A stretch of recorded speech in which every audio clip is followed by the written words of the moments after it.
আসসালামু আলাইকুম। আসসালামু আলাইকুম সবাইকে।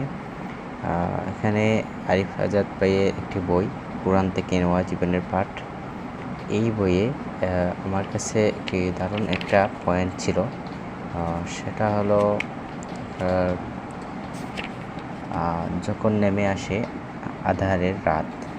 এই আঁধারের রাতে এই পয়েন্টে আরিফ আজাদ ভাই উনি অনেক কিছু আলোচনা করেছেন। এখানে মূলত একটি পয়েন্ট আলোচনা করেছেন আর কি। সেই পয়েন্টটি হলো যে মুসা আলাইহিস সালাম কে নিয়ে আর কি। সেই পয়েন্টে বলা হয়েছে যে আপনার দুঃখের পরেই যে সুখ আসে, কিভাবে আসে একটা উদাহরণ দিয়ে উনি বুঝিয়েছিলেন। মুসা আলাইহিস সালামের উদাহরণ দিয়ে বুঝিয়েছিলেন। সেই উদাহরণ বুঝাইতে গিয়ে তিনি একটি আয়াত আমাদের সামনে বা আমরা এটা এখানে বুঝাইতে চেয়েছেন যে আমরা কীভাবে আল্লাহর কাছে দোয়া করলে আমরা তার কার্যকরী ফলাফল পাব।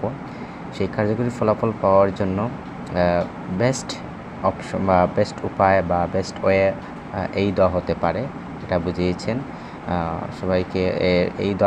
এই যে মুসা আলাইহিস সালাম এই দোয়া পড়েছেন বলেই উনি অনেক সফলতা পেয়েছিলেন। তাই এটা আমাদেরকে বুঝিয়েছেন এবং পরামর্শ দিয়েছেন। এখানে এই দোয়াটি হলো, গাছের নিচে ফিরে এসে মুসা আলাইহিস সালাম বলেছিলেন, রব্বি ইন্নী লিমা আনসালতা ইলাইয়া মিন খাইরিন ফাকির।